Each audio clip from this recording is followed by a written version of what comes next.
Linda, my dear girl, could you please bring me a glass of water? Said the grandmother, struggling to sit up in bed. Sure, Grandma, of course, the granddaughter rushed over. Are you feeling bad again? Yes, dear, I always feel unwell now. I'm old, kiddo. No, Grandma, we'll get you better, we'll beat your anemia. How can we beat it, Linda? You heard how much the treatment costs. Don't worry, Grandma, I'll find the money, I'll figure it out, you'll be the healthiest with me. My wonderful granddaughter, may the Lord bless you. Linda was already 18. She had finished school and worked as a barista in a local cafe. She hadn't thought about further education yet, there was no time for that. The girl didn't know her parents.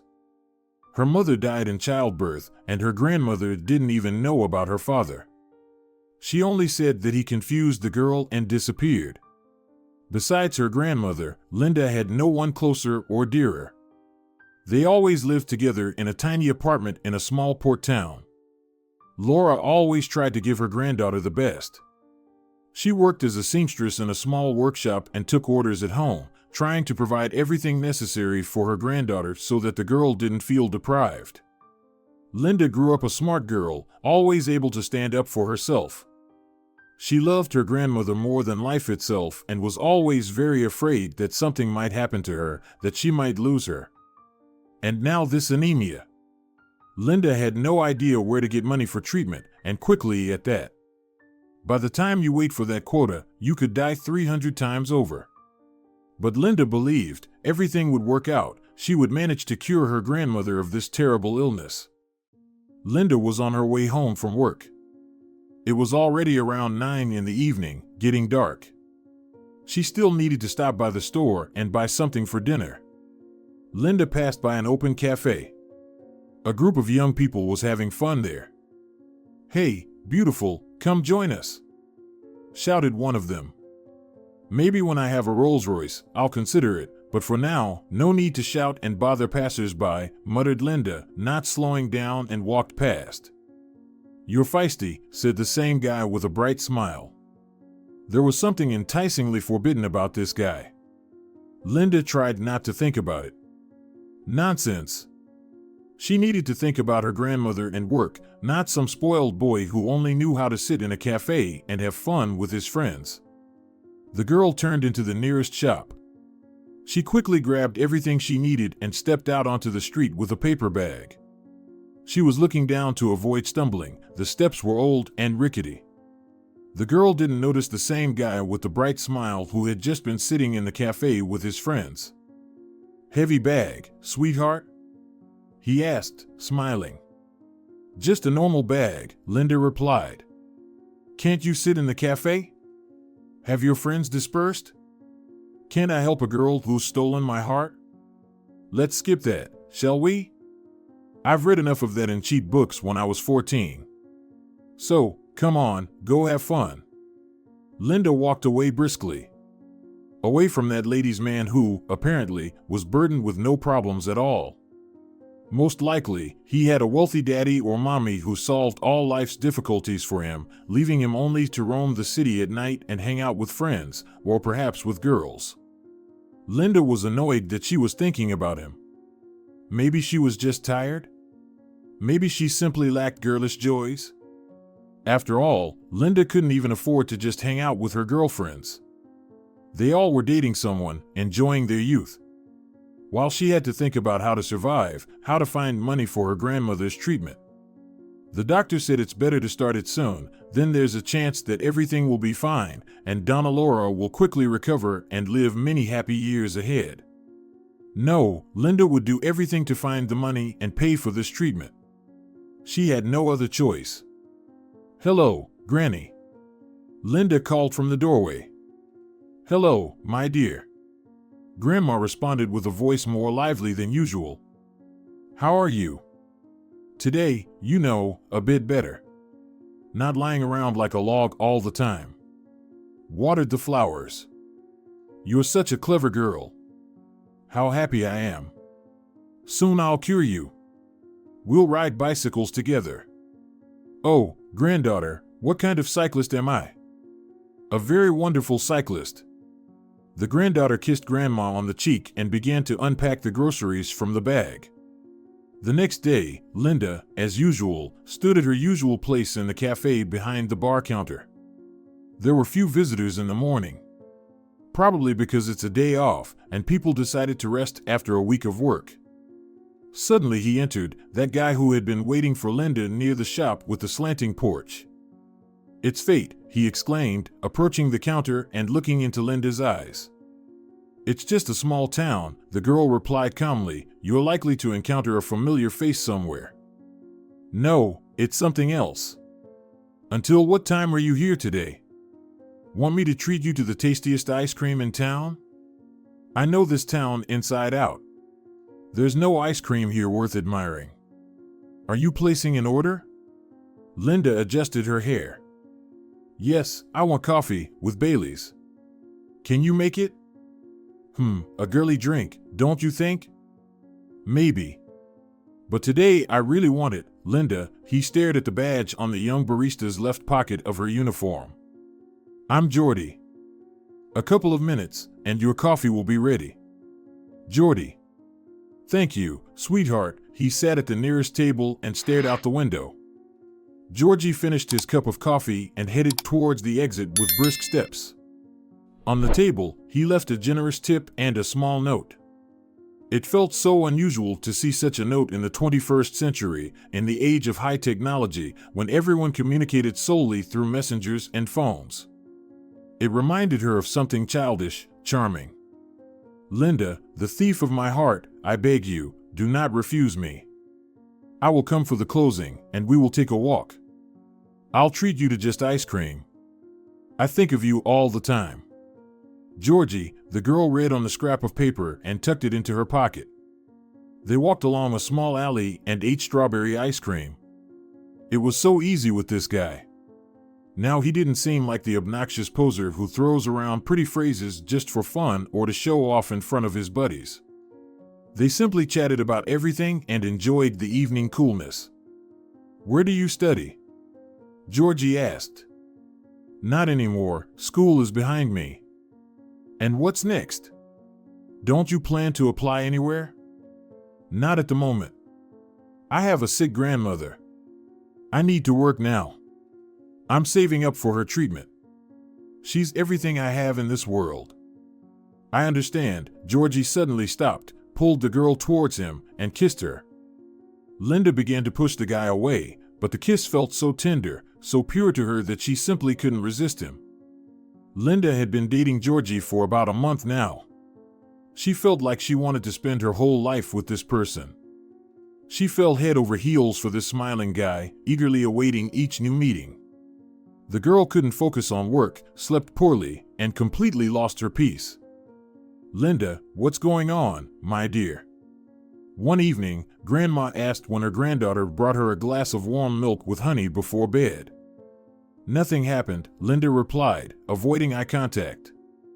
"Have you fallen in love?" Laura, Linda's mother, asked directly. "Grandma, what are you saying?" I just started dating a nice guy, that's all." "With a nice guy?" sighed Grandma. "Your mother also once met a nice guy. But he disappeared from her life too quickly. As soon as he found out she was expecting a baby, he vanished too quickly." "Oh, don't start now. Or you'll start crying again. But at least you have me." "Yes, I thank heavens for that every day, every day. But still, my dear, be careful. Watch out that this nice guy of yours doesn't hurt you. You know, it's very easy to deceive an 18-year-old girl, believe me, old lady." "Grandma, you're not an old lady at all." "I'll be careful, I promise." Linda kissed her grandmother on the forehead and turned off the lamp. "Why does the coffee smell so bad, Ramon?" Linda asked her coffee shop owner one morning. "It usually smells like that," he replied, unpacking a box. "I'm telling you, it smells like sour milk or something. Did you change suppliers?" "No, I haven't changed anything." "Are your hormones acting up or something?" My hormones are just fine, the girl pouted and started wiping the cups. The whole day Linda felt strange. Either she had eaten something wrong, or she caught a virus. Her head was pounding, and her stomach was churning. A terrible condition. At night, Linda couldn't sleep. She pushed away bad thoughts. No, this can't be true. But the delay that had occurred spoke more eloquently than any words. The girl decided to put an end to these doubts. She barely waited for morning and hurriedly dashed to the pharmacy. Fortunately, she had the day off that day. She tried to take on more shifts, so weekends were a real luxury. Yes. Linda saw a little red cross that almost instantly appeared on the test display. Holy Virgin Mary, no. Not this. Not now, muttered Linda, sitting on the edge of the bathtub. She had hoped that everything in her life would work out. Georgie came from a good family, he had money, he could help with treatment for Grandma. A child was not in the plans for the girl, as she hadn't achieved anything in this life yet. But the Lord sent her this baby for a reason. So, it was destined to come into the world. Linda closed her eyes. She remembered Georgie's words. You know, I want us to have 3 children, the guy said as he escorted her home. Why 3? The girl was surprised. 1 for you, the other for me. And the third? And the third for these 2 older ones. Well, you made it up. What children? We don't have time for children at all. We need to work and achieve something in this life. One thing doesn't hinder the other, he smiled and took the girl's hand. One thing doesn't hinder the other, whispered Linda. She decided to inform Georgie about her condition as soon as possible. He would surely support her and figure out how they could live on. Linda quickly typed a message to her beloved. They agreed to meet at the fountain at 6 in the evening. Linda was very nervous. She was sure Georgie would take this news gladly, but she still felt slightly anxious. What did you want to say, sweetheart? Georgie asked. I don't have much time. Dad asks me to go with him on business. Georgie, I'm pregnant, Linda blurted out. What? What did you say? What you heard. I'm pregnant. We're going to have a baby. Are you happy? Are you out of your mind? What baby could there be? I'm not ready to change diapers and lose sleep at night. I have a bunch of plans for the next 10 years. But there's no room for sniveling babies there. But you talked about children, Linda said, gasping for air. You said you wanted 3 children. Yes, maybe, but not now. I still need to finish university, and besides, Dad promised to get me a job at his friend's firm. But this baby is already in my belly. He can't disappear. Linda barely held back her tears. Maybe, baby, maybe. I'll help you, I'll find a doctor and... Are you suggesting I get an abortion, huh? Linda sat down on the edge of the fountain. Water droplets pleasantly cooled her heated back skin. Well, yes. Isn't there any other way? Actually, there is, giving birth.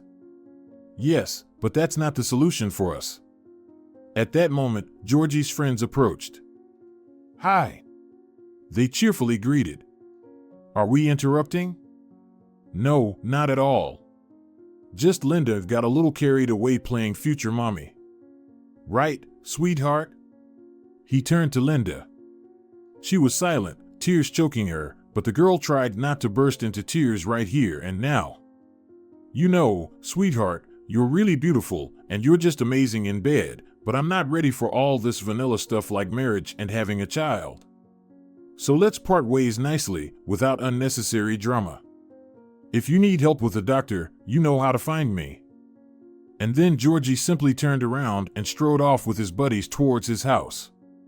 Linda sat there, tears streaming down her cheeks endlessly. At first, she tried to fight them, wiping them away with the back of her hand, but then she stopped, letting them flow freely. The girl sat there, probably for half an hour, before finally getting up and heading home. She didn't want to go home, her grandmother would surely notice that she had been crying, and then hiding the truth from her would be impossible. So Linda turned onto her favorite alley, one that was wild and abandoned. There were usually few people there, and she could enjoy the silence. Linda sat down on an old, peeling bench. What the hell? A voice came from right next to her. That darn squirrel ran away again. Damn it. A guy in worn-out jeans and beaten-up sneakers emerged onto the path from behind the trees. Wow. This is a stroke of luck. The guy stared at Linda, then started clicking his camera incessantly. What are you doing? Linda angrily muttered, covering her face with her hand. Just walk past, you half-baked photographer. You'd better buy yourself new sneakers instead of wearing these beat-up ones. Or did you spend all your money on this fancy gadget? You're such a mean girl. And you look so sweet and delicate, the guy smiled, lowering his camera. If you're going to be mean here. Did someone hurt you? The photographer asked. Life hurt me, photographer. And I really am an unfinished photographer. I need to submit my final project. It's called 3 Images. But I just can't find a model. And now? Now what? Now, it seems, I've found one. Will you agree to be my model for just a week? I'll pay. I can even pay in advance. Oh, come on, you'll pay. You can't earn money for sneakers for yourself, but you'll pay him. I can afford a cup of coffee and ice cream myself sometimes, so walk on, photographer. Go find squirrels, they'll pose for you for free. Listen, I'm serious. I have money, really. And sneakers. I just don't care what sneakers I wear, as long as they're comfortable. What do I need to do? Linda softened a bit. First, tell me your name. By the way, I'm Santiago. I'm Linda, she reached out her hand. Pleased to meet you. So, are you in? I really need the money. Not for nonsense, but for my grandmother's treatment. And the treatment costs a pretty penny. I could pay in installments, but there are no installments yet. Listen, let's do this. I'll pay for your grandmother's treatment. I'll borrow from my uncle if my savings aren't enough. Agree? Linda nodded. Such an offer sounded too tempting. Her grandmother would live a full life, and Linda wouldn't have to jump up at night to listen if she was breathing or not. But the money up front, the girl quickly said. Agreed. Give me your number. Santiago took out his phone from his pocket. Linda dictated it and looked at the guy. He had such unusual eyes, deep but at the same time naive and even childish. They glowed as if little fireflies lived in them, just about to jump out. Any good news for today? Linda thought on her way home. She had firmly decided not to tell her grandmother anything about the child, or about that strange photographer either. Her phone beeped. It was Santiago, who else, sending her a flower emoji to save his number. Grandma, I have wonderful news for you. Linda shouted as she entered the cramped hallway. Grandma didn't respond. She must have fallen asleep, she thought, and went into her grandmother's room. When the girl entered, she almost fainted. Dona Laura was lying on the floor, her head thrown back. Oh, Holy Mary, not this. Linda frantically started dialing Santiago's number. Yes, Linda, by heaven's gift, the guy jokingly replied. Santiago, this is no time for jokes, please, help. My grandmother, she's unconscious. Hurry. She needs to go to the hospital urgently. Give me the address, I'll be there in a minute. They sat in the dimly lit corridor of the local clinic. Linda cried, and Santiago tried to calm her down. It was so strange, they had only known each other for about an hour and a half, and here they were, sitting together, waiting to hear what the doctor would say. To Linda, it felt like this guy in worn-out sneakers was an old friend or even a brother. She had never had a brother, a sister, or even a close friend. And now it felt like she did. Senora Perez is out of danger, said the elderly doctor, seemingly appearing out of nowhere in the corridor. They'll release her home? Linda jumped up. No, we'll observe her for a few days. Didn't they tell you about the treatment plan? Yes. When can we start? I'm ready. We're ready to pay. Linda glanced at Santiago. He nodded and started negotiating with the doctor, jotting down something in a notebook with a stubby pencil. Truly eccentric, this photographer. In this day and age, jotting something down in a notebook in the era of gadgets. Linda was nervous, feeling nauseous. Suddenly, she remembered she was expecting a child. So many events had taken place that day, her head was spinning. Yes, she was pregnant. The girl hadn't had a chance to properly think about it yet. First, Jordy with his teasing, then this photographer jumping out of the bushes, and now her grandmother, who suddenly decided to scare her granddaughter and collapse unconscious in her room. Let's go, I'll take you home, said Santiago, taking Linda's hand. Is everything okay? Will Grandma start the treatment? Yes, starting tomorrow. I've sorted everything out. Payment can be made to the clinic's account, so no problems. Thank you. Linda squeezed the guy's hand. She has never been so grateful to anyone in her life, except her grandmother. Shall we start tomorrow? Santiago suddenly asked, opening the car door. What? Linda was surprised. Our project called Three Faces, the guy smiled. Oh, that. Yes, whatever you say, as long as Grandma. She'll be fine, don't worry. They drove through their hometown, which had already sunk into darkness. It was eerily quiet and peaceful. Rarely did they come across any passers-by, everyone had scattered to their homes. How great it was when someone could support you, especially when it was so necessary. Linda couldn't sleep. She couldn't fall asleep, too much had happened, thoughts were racing through her mind, and there was that nasty feeling of nausea. She sat at the table in the small kitchen, sipping green tea with lemon. It helped a little to combat the waves of nausea and provided some slight calming effect. What to do now? Linda thought. How to deal with Grandma, and now with a child too. She really has no one else to rely on. Linda's thoughts slowly shifted to another track. Santiago, the photographer, was so peculiar, calling her heaven's gift for some reason. He was unlike the guys Linda had encountered in the town since childhood. There seemed to be a whole world in his eyes, a magical and somewhat wild world. And his passion for photography simply amazed her. He was willing to pay for her grandmother's treatment just to look at her through his fancy lens and click away. Funny. They met at 6 in the same place, on the old alley. It was the time Linda finished her shift that day. Today's theme will be modesty, said Santiago, placing a package on the bench. What's this? Linda pointed at the package. It's what will help you embody the theme. Scarves, blankets, basically everything you need. I've prepared well. We will make this project happen. The best agencies will collaborate with me. Santiago dreamily looked up at the sky. You're dreaming big, aren't you? Linda chuckled.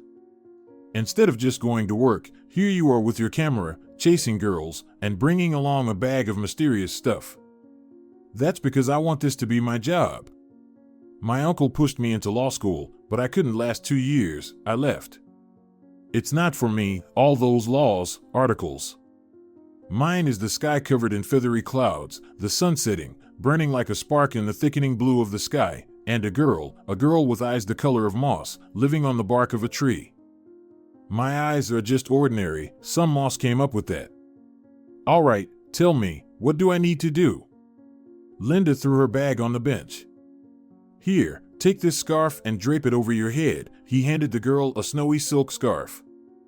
Do you want to turn me into a nun? Linda scoffed. No, just a very modest girl. It's just an image. I'm not asking you to become one, although that's impossible. Linda threw the scarf over her dark hair and looked at the guy. Yes. That's it. Look at that tree. No, not into the lens, at that tree. There, genius. The Virgin Mary. What eyes! I could gaze into them for eternity. Lower your left hand a bit.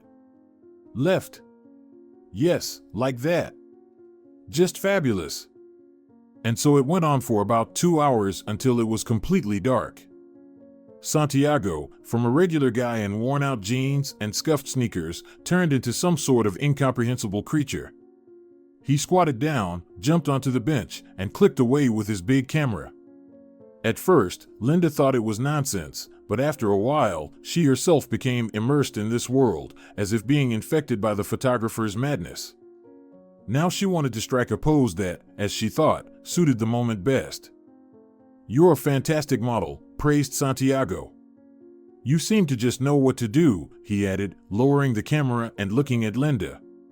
"You know, I need some photos at sunrise. Can we arrange that?" Linda shrugged and wearily sat down on the bench. "How's your grandma?" the guy asked, sitting down next to her. "She's still too weak, but the treatment has started." "I'm so glad." "Thank you, crazy photographer. Listen, let's grab a bite to eat. I've probably starved you. I know this cafe, they have delicious grilled meat, you'll love it." "No, I don't feel like going anywhere." "Want to have dinner at my place?" Linda simply offered. "Perfect. Let's order some food. I'm not really a fan of crowded places myself. Let's go." He grabbed a bag and pulled Linda along. They sat in the kitchen, enjoying various delicacies that Santiago had ordered from the same cafe he initially wanted to take Linda to. "Why are you looking at me so strangely?" asked Linda, taking a bite of a thin flatbread. "Did I get ketchup on me?" "No, sorry, it's just, you're so incredible. You seem like you were born to be a model. You could make millions from your photos." "Oh, come on. How can anyone make money from that?" "Very easily. You're just out of touch, beauty." "Yeah, right. That's not for me. I'm just a barista." "Sorry. I didn't mean to offend you. Do you only work?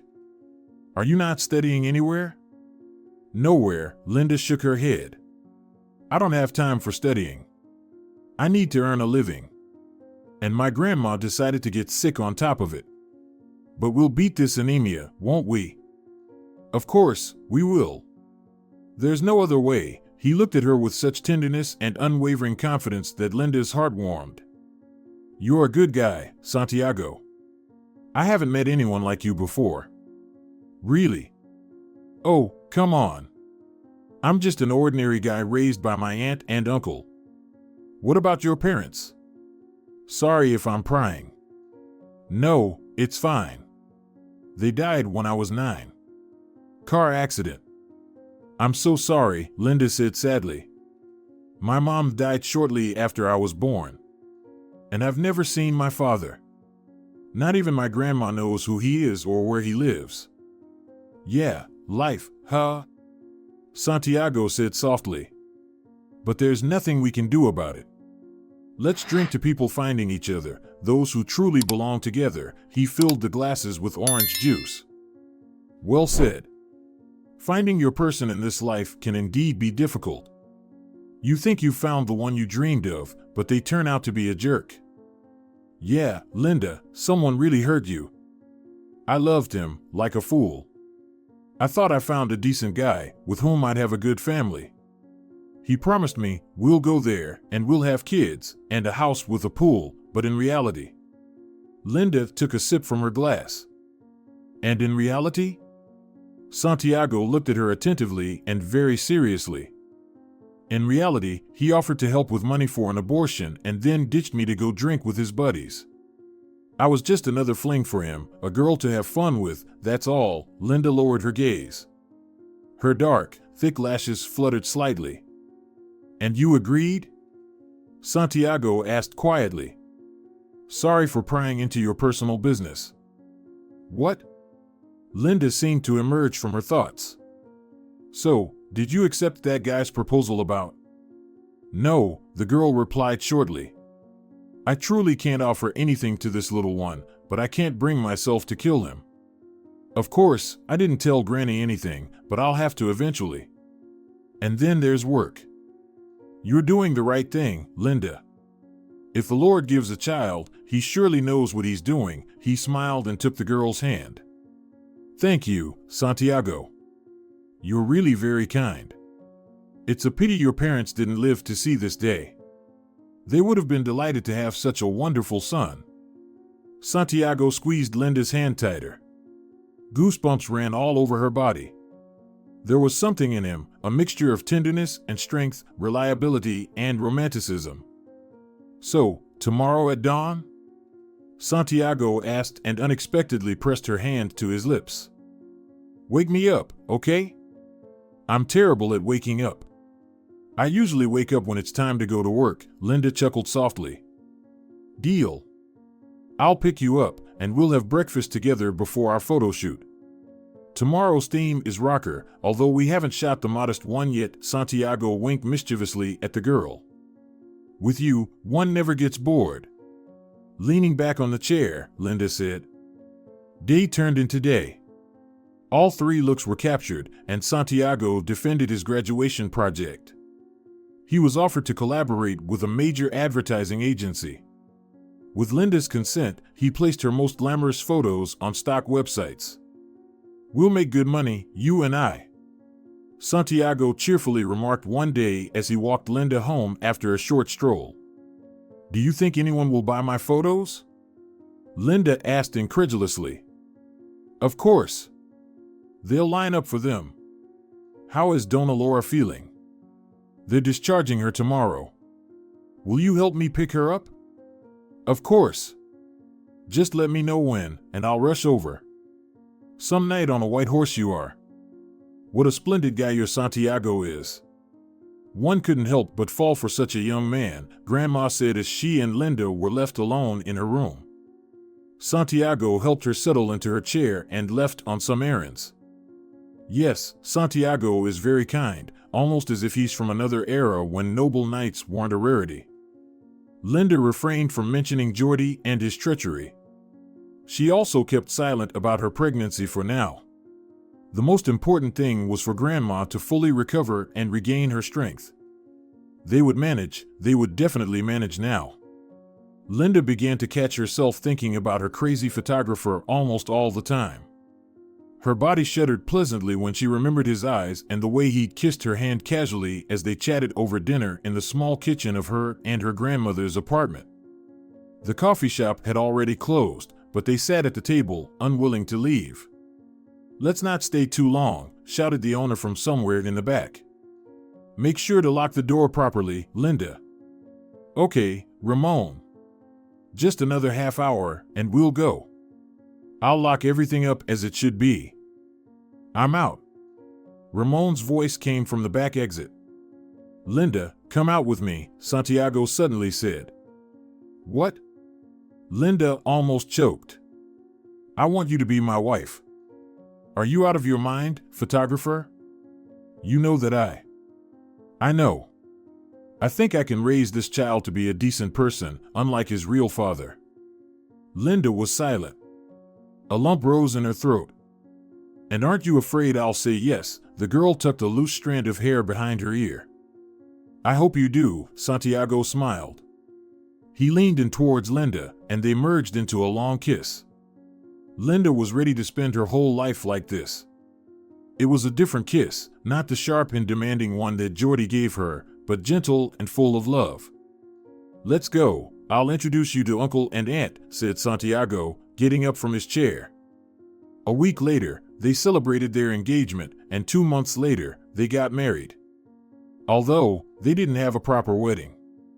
But Grandma and Aunt Leah prepared plenty of delicious food. The table was overflowing with treats. Darling, you need to quit your job, Aunt Leah said as they cleaned up after the feast. Think about the baby. Thank you, Aunt, but I can't. We need the money so much. Can't we handle it? She smiled, drying her hands with a towel. You have us, me and Uncle Theo. And Santiago is doing so well with his photographs. even though his uncle used to scold him for dropping out of university. But I always knew my nephew would succeed. If only he weren't my late sister Monica's son. Life was so hard on her, if not for that terrible accident. Tears welled up in Mrs. Leah's eyes. You know, you resemble her. Perhaps Santiago fell for you head over heels too. You'd say that as well, head over heels, Linda said, wiping a plate. Of course, head over heels. The boy has completely lost his mind. Have you seen how he looks at you? How? The girl was surprised. The way a loving parent looks at their precious child. He truly loves you, dear. I love Santiago too, Linda replied quietly. May God bless you with happiness for many, many years. Mrs. Leah hugged Linda and patted her on the back. Mary Elena was born at the end of April. Both the mother and the baby were quickly discharged home. They both felt great. Donna Laura and Aunt Leah organized a real celebration for the girls' return home. The lawn in front of the house was decorated with balloons and flags, and ribbons and live flowers adorned a small gazebo. The young mother was speechless with admiration. She just looked at this magic and silently hugged Uncle Teo, Aunt Leah, and Grandma one by one. Welcome home, darling, Donna Laura whispered softly. Thank you, Grandma. How have you been without me? Fine, very well. Leah treats me like her own mother, and so does Teo. We are a real close-knit family. Yes, that's true. Just don't make me cry, or I'll start crying too, Linda stroked her grandmother's cheek. I won't, my dear, I won't. Let me meet my granddaughter. Uncle Teo exclaimed. Where is this beauty? She takes after her mother. Don't shout, Teo, Aunt Leah said reproachfully. You'll wake up Mary Elena. It's better if Linda and I go to the nursery and put the baby in her wonderful crib. She glanced at the young mother, who stood next to Uncle Teo, and smiled. Finally, I'm home, Linda thought, as the plane landed at the airport of her hometown. She was flying from the capital, where her husband had business. Santiago was delayed a bit, so Linda was returning home alone. The spouses didn't want to move from their hometown, so they often had to fly to the capital and back. They jokingly called themselves migratory birds. Although it was comfortable to fly in the business class compartment, they still wanted to get in the air as soon as possible, and they also wanted to see their relatives. It was time to leave the airplane cabin. And suddenly Linda saw him. Yes, it was Geordie.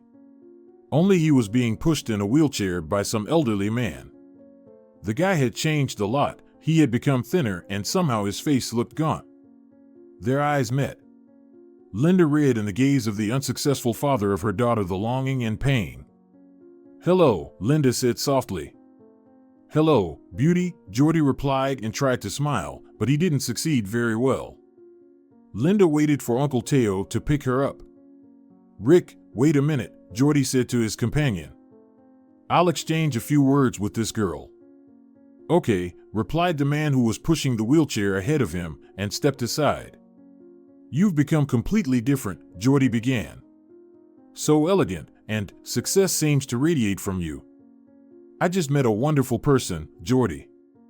If it weren't for you back then, I might never have met Santiago. Who is this Santiago? A photographer, a very good photographer, Linda simply replied. And, the child, did you solve that problem without me? You still don't understand, Geordie. A child is not a problem, but a heavenly gift. Mary Elena is already 5 years old. She's smart and beautiful. She dances and sings very well. And you? What do you do? I recently became a child psychologist.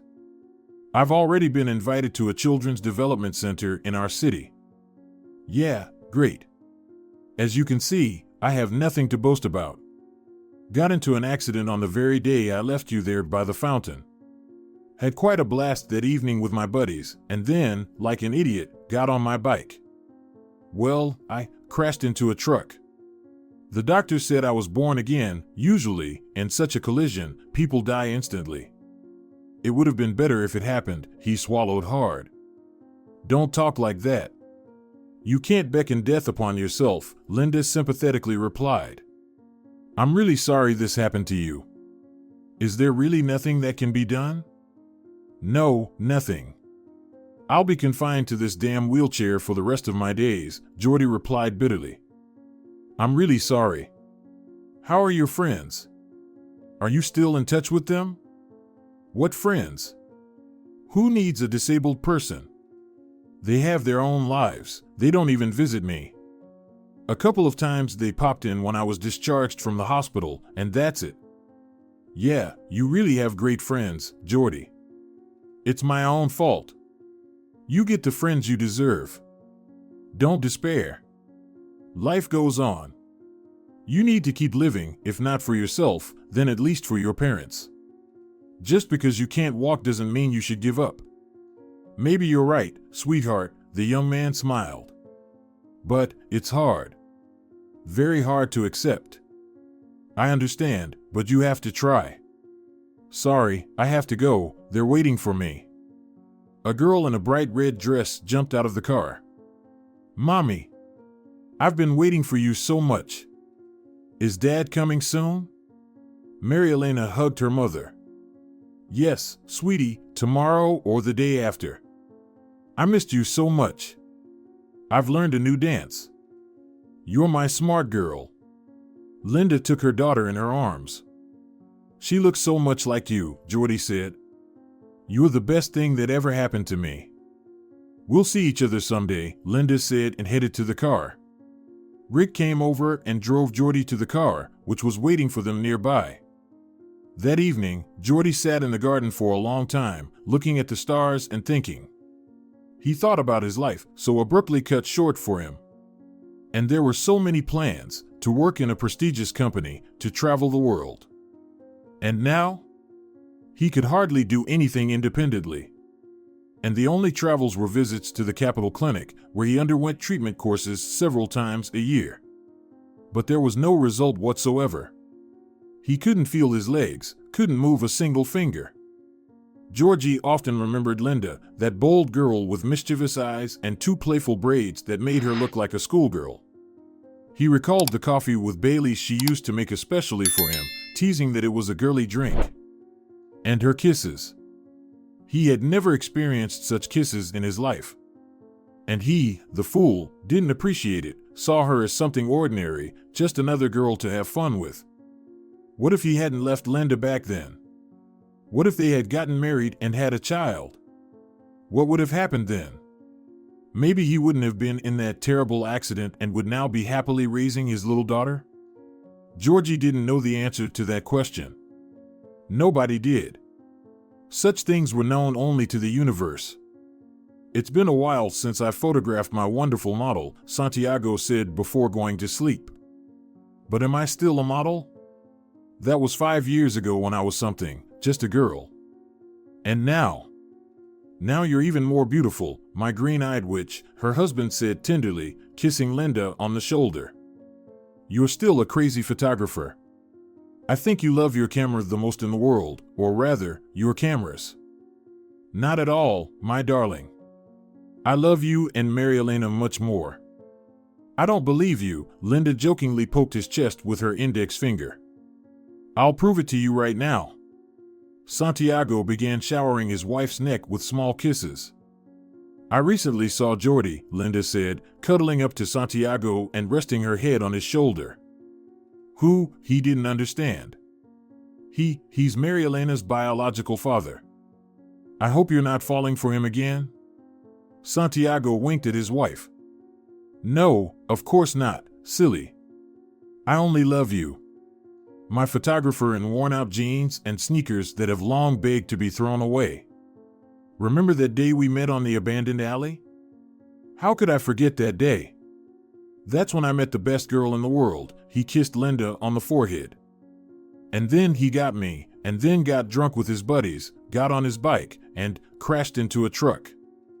Horrible. He was quickly punished by heaven, Santiago said slowly. God loves you very much, my green-eyed fairy.